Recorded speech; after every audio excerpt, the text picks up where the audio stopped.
Hello and welcome to Gandalf the Guide. I am Gandalf and I will be your guide. For this video today, we're going to be looking at one of my personal favorite books. Probably one of the most overlooked books in fantasy. This book right here, David Gemmell's Legend. Just an overview of the story. The whole story is based around the idea that there is an unwinnable war happening. This large force called the Nadir, led by Ulrich, is headed for Dros Delnoch. And this is the homeland of a particularly old legendary barbarian named Druss.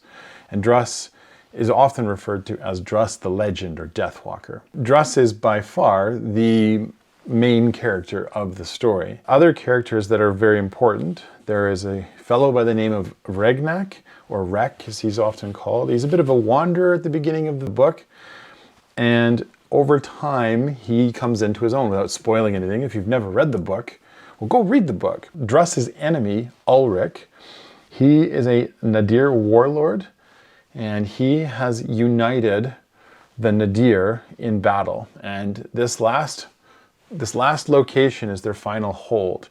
What makes this location kind of interesting, it's a massive fortress that basically guards this passage into the lands beyond. It's the only way to get through, and it's often held back large armies in the past, except they haven't come up against this large of an army. From the beginning, you kind of get the sense that this battle is not going to be won. It's an unwinnable battle, and yet this main character, Druss, he signs up for it. Now, there are 5 really good reasons why this fantasy is, I think, some of the best fantasy out there. And I would say even today, knowing what's going on in the world and all the stuff and how things are falling apart, this is a pretty good story to tell. A little bit of backstory. So Gemmell, he wrote this story in 1976. He was given a diagnosis of possible cancer. He never wrote it intending it to be a novel immediately. So he kind of penned a lot of his thoughts during that time. Later, after he realized that he didn't have cancer, he kind of gave up on the story.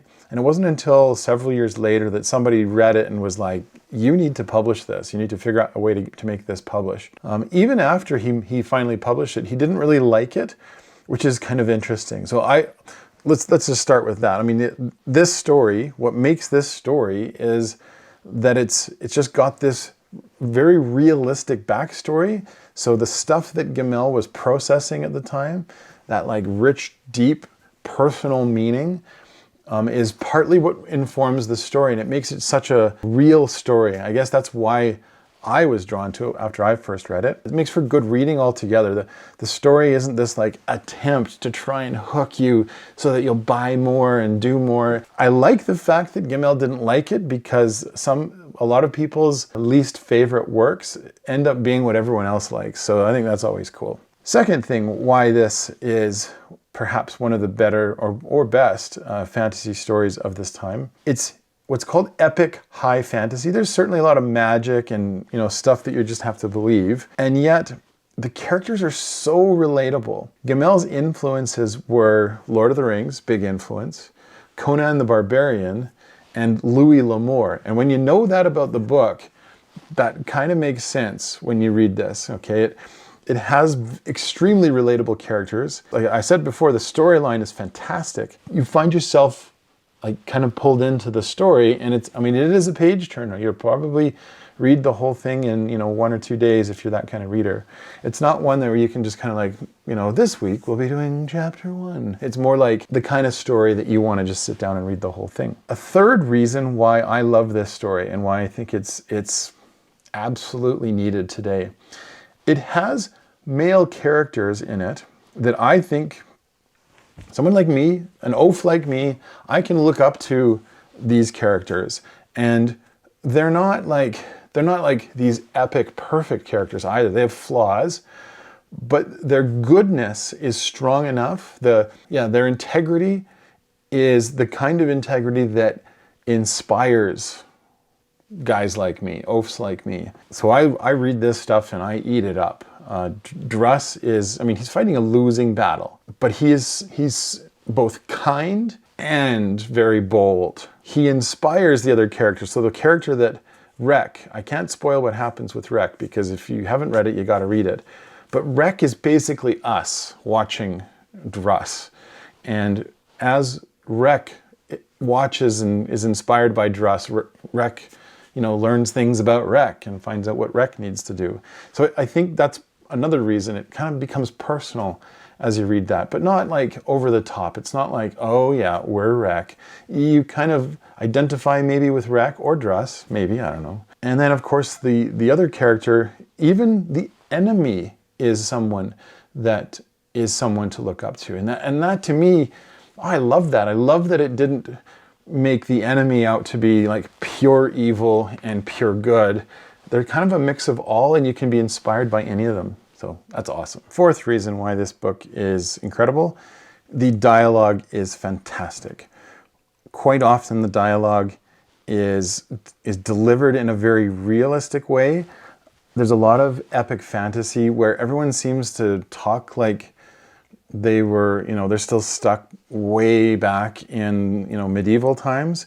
And don't get me wrong, there's still some of that sort of high speech, but the way that the characters interact with each other isn't like that. And you don't have to try and like understand exactly what they're saying because, and it's not anachronistic. Okay. If you don't know what that means like, it's not like out of place, out of time. Like, oh, people would never talk. Well, I mean, okay, that's wrong. It is a little bit anachronistic. Okay. No, it's a lot anachronistic, but it's not so far that you're kind of like, this is how people talk right now in this moment.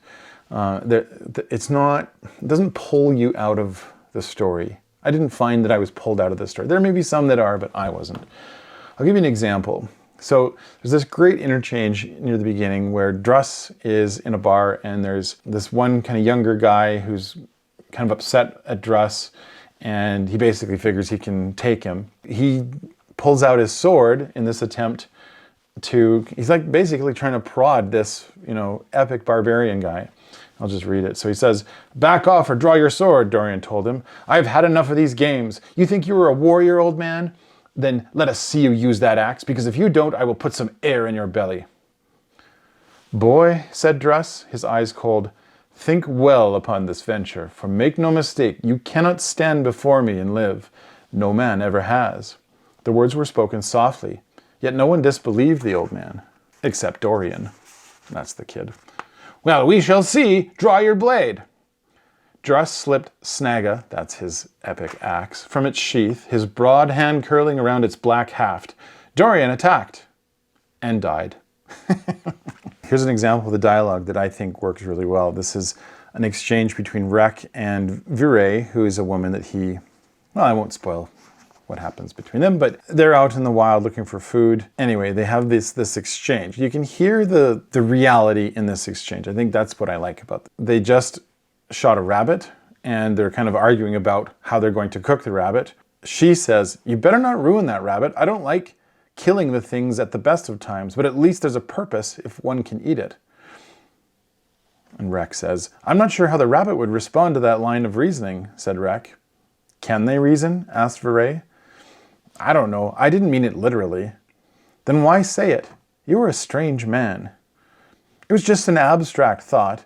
"Do you never have an abstract thought? Do you never wonder how a flower knows when it's time to grow, or how the salmon finds its way back to the spawning grounds?" "No," she said. "Is the rabbit cooked?" "Well, what do you think about when you're not planning how to kill people?" "Eating," she said. "What about the rabbit?" So anyway, my point in showing that it's real. It's kind of the kind of dialogue that you don't get confused by, or that doesn't sound normal. Sometimes in some authors, I don't want to name or throw anyone under the bus here, but some authors struggle with that dialogue, and the dialogue becomes so high and so inaccessible that at times I found myself sometimes skimming through the dialogue because it doesn't take the story anywhere, whereas this brings some reality to it. So that's why I bring it up. And finally, number 5, one of the things I liked right away from this book, and it's one of my pet peeves with some fantasy, is that it wasn't filled with allusion upon allusion to things that I have no idea what they are.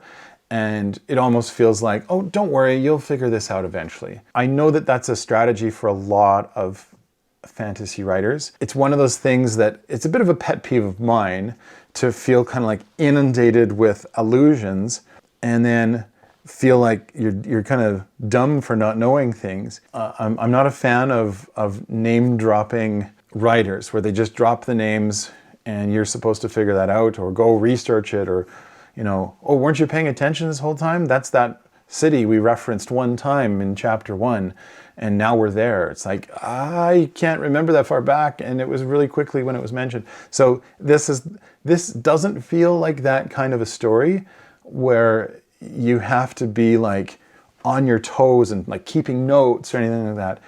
That didn't feel like that as I read this story. There are more reasons I love this story, but those I think are some of the top 5.